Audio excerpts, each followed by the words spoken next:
Topping today's news, the Caribbean heads of government meeting on climate change coming to an end with regional leaders on one accord. The leader of the official opposition speaks on the violent crime dilemma. The 6 Jamaican men growing 4 acres of marijuana on Andros sentenced to prison, and the University of the Bahamas Northern campus gets a new home in downtown Freeport.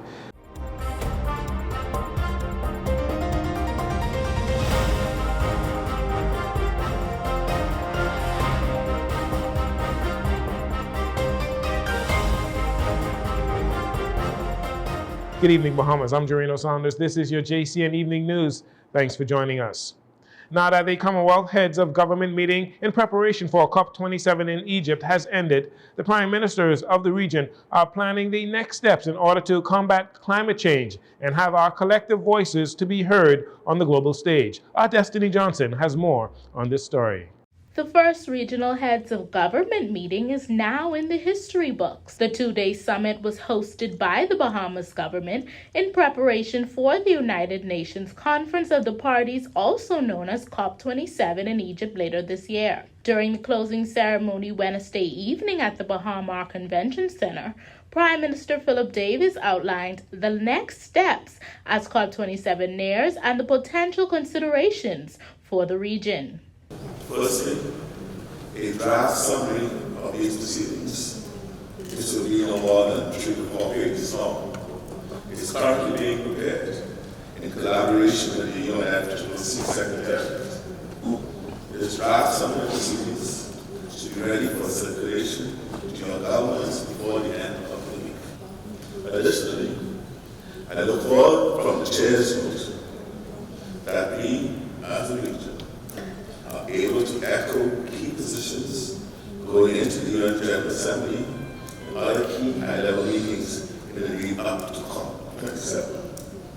We also wish to have consensus among our region to have a similar regional meeting to be done every year and incorporated into the UNFCCC calendar. I've also been in touch with the COP27 presidency to discuss making a space for us as a region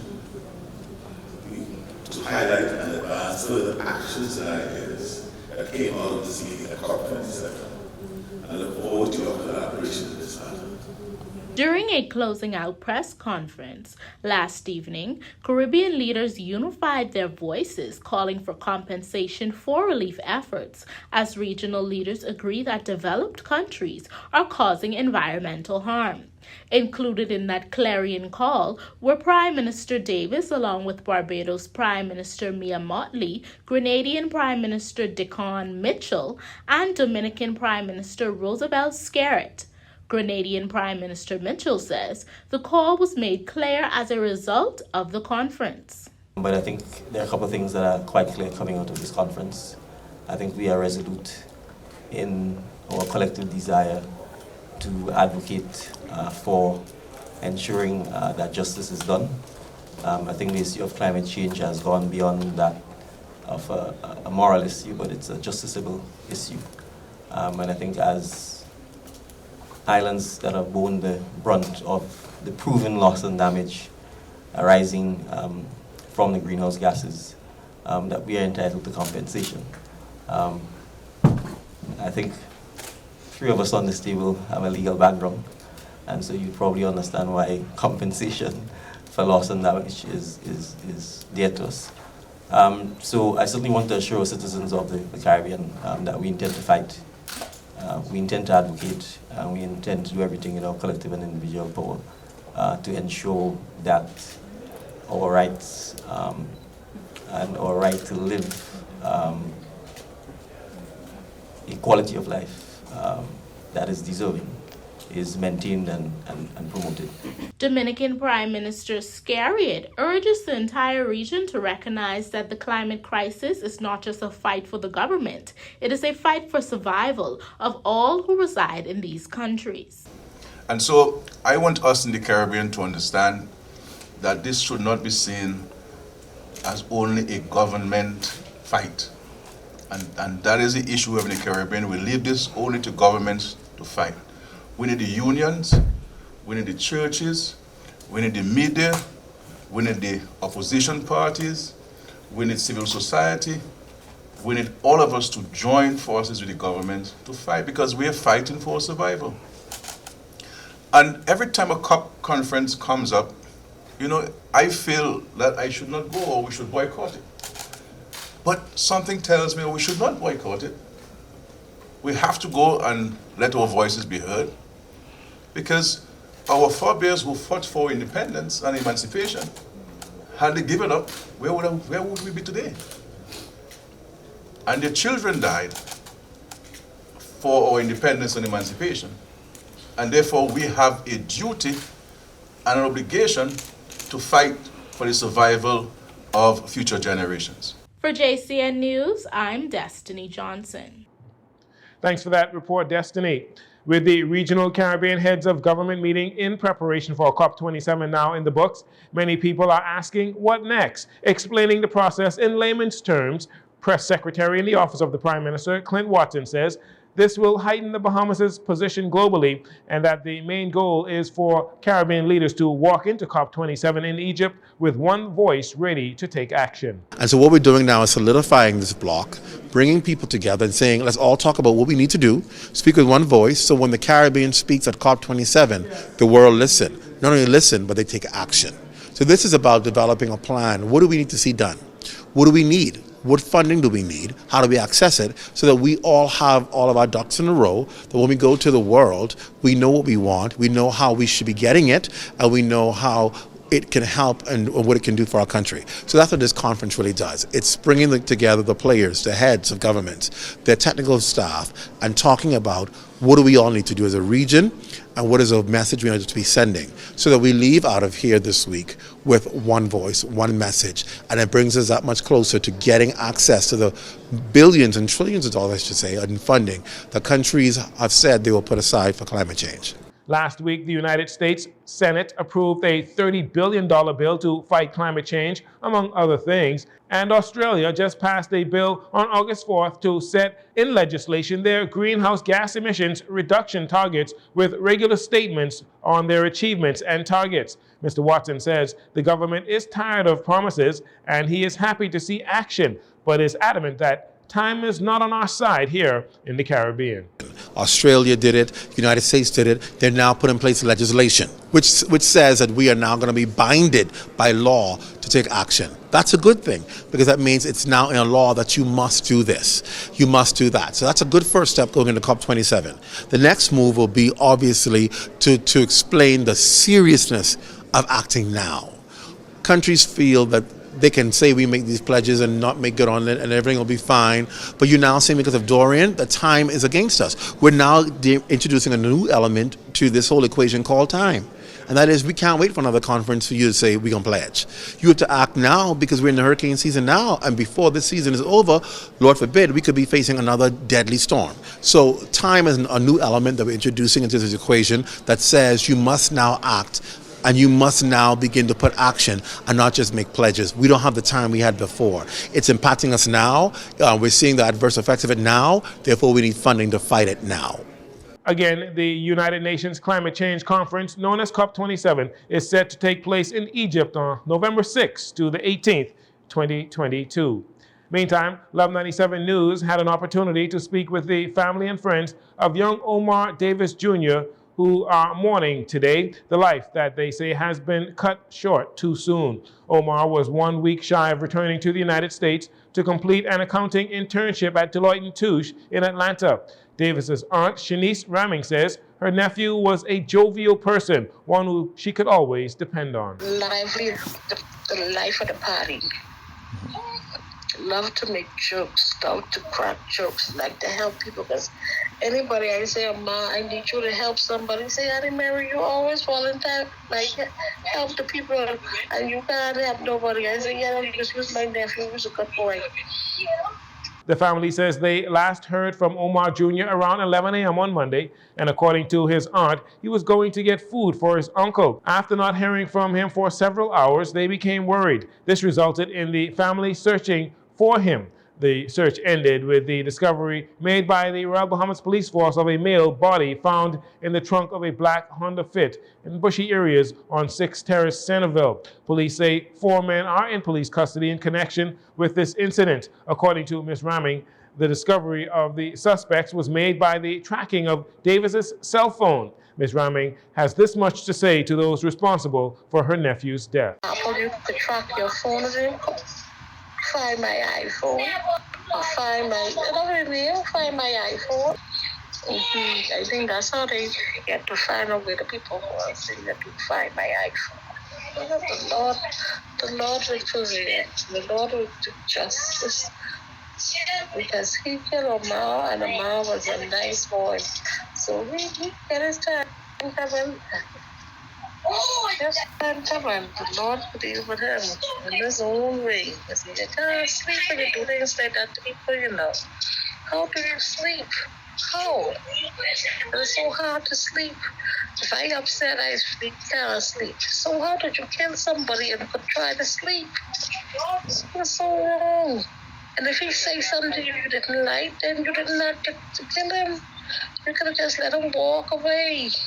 As expressions of grief continue to pour out over the tragic death of Omar, his alma mater, Central State University, where he obtained his double degree in finance and accounting, also released a statement to its website with the university's president, Dr. Jack Thomas, speaking to the boundless potential and wonderful spirit of Omar Davis Jr. Meanwhile, on his Twitter account on Wednesday morning, Prime Minister Philip Davis expressed his condolences to Omar's family. The Prime Minister said his heart was heavy as he received the news of the gruesome murder. Meantime, Opposition Leader Michael Pentard also expressed his condolences to the family of young Davis, and is calling for an end to the senseless bloodshed. As the murder count rises to almost triple digits, different stakeholders are giving their thoughts on the issue, one of them being Free National Movement and Opposition Leader Michael Pentard. While speaking with Jcn News in this exclusive report from Cale Campbell, we hear more on his thoughts. At its core, crime is not a progressive Liberal Party or Free National Movement issue, according to opposition leader Michael Pentard, but it is the responsibility of the government to coordinate the different stakeholders involved in coming up with a comprehensive plan to identify potential community risks, early detection of crime, enforcement, and rehabilitation. To simply put that on the Royal Bahamas Police Force is a dereliction of duty by any minister, the Minister of National Security or the leadership of the country.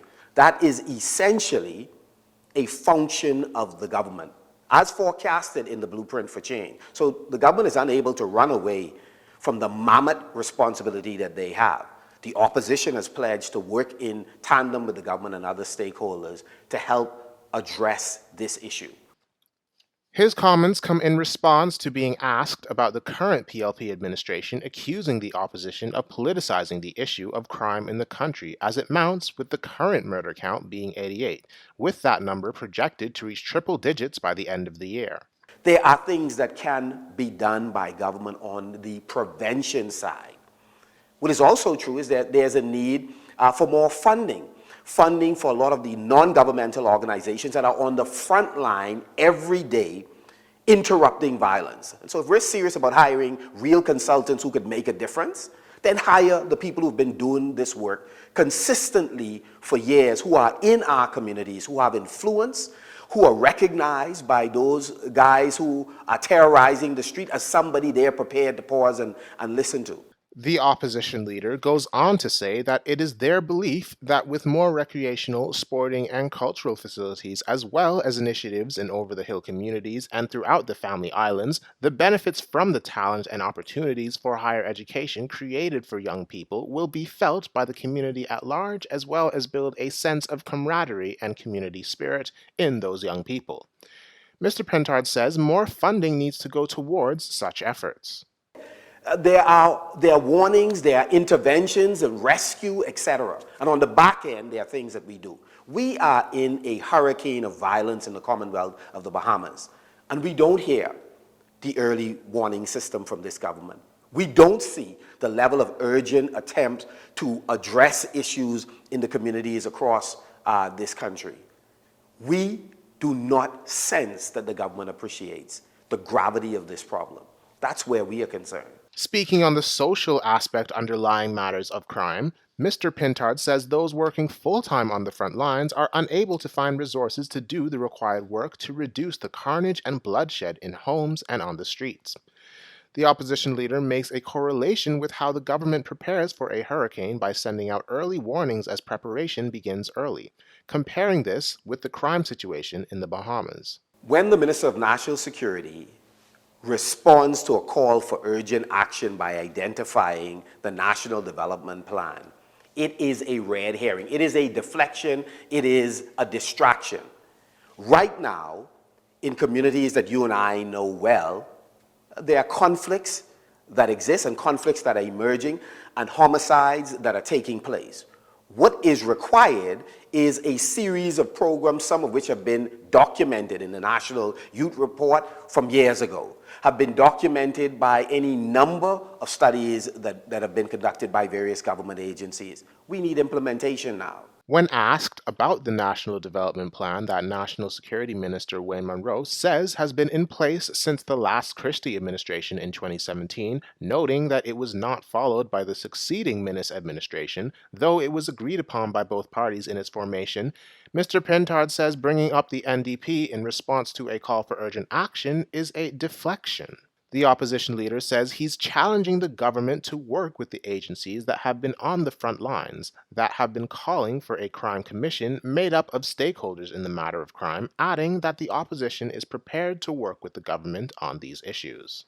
Thanks for that report, Kale. 6 Jamaican nationals, all males, pleaded guilty to a number of drug-related charges in their arraignment before Magistrate Samuel McKinney Thursday morning. The men were charged in connection with that $2.5 million drug seizure this past Sunday on North Andros. In collaboration efforts between the Drug Enforcement Unit, Andros Police District, the Criminal Investigation Department, Real-Time Crime Center, and crime scene officers resulted in the discovery of a 4-acre marijuana field with over 25,000 plants, ranging in heights from 1 foot to 8 feet and over 20,000 seedlings. 56-year-old Walford Reed, 52-year-old Leroy Davis, 44-year-old Devin Simpson, and Everton Palmer, 42 years old, along with Bryce Palmer, and 39-year-old Jermaine Joseph Jones were charged with the conspiracy to possess dangerous drugs, possession of dangerous drugs with the intent to supply, cultivation of dangerous drugs, and a simple possession charge as well. The 6 men were given 2-year sentences on each charge, which will run concurrently at the Bahamas Department of Corrections. Additionally, they were all charged $7,500. If the fine is not paid, they will spend an additional 6 months behind bars. The men have 7 days to appeal the judgment. And finally, in this segment, the Bahamas Agriculture, Health, and Food Safety Authority wishes to inform the public of the voluntary recall by Kraft and Heinz for 5,760 cases of their 6.6-ounce Capri Sun wild cherry-flavored juice drink beverage due to the potential for cleaning-in-place CIP solution entering the product stream. Kraft Heinz was alerted of the matter by several consumers that complained about the taste of the affected products. The Bahamas Agricultural, Health, and Food Safety Authority encourages consumers to report product concerns and follow up the same with a visit to the nearest medical facility. To date, no confirmed reports have been received by the surveillance unit at the Princess Margaret Hospital regarding the effects of the product. As a major importer of food from the United States, and out of abundance of caution to protect our most vulnerable, our children, the Bahamas Agriculture, Health, and Food Safety Authority wishes to advise the general public to check your store shelves and your pantries to determine if you are in possession of the wild cherry flavored juice drink blend with a best by use date of June 25th, 2023. If this product is in your possession, the public is advised not to sell or consume the product, but to discard of it immediately. We'll take a break here. We'll be right back after these commercials.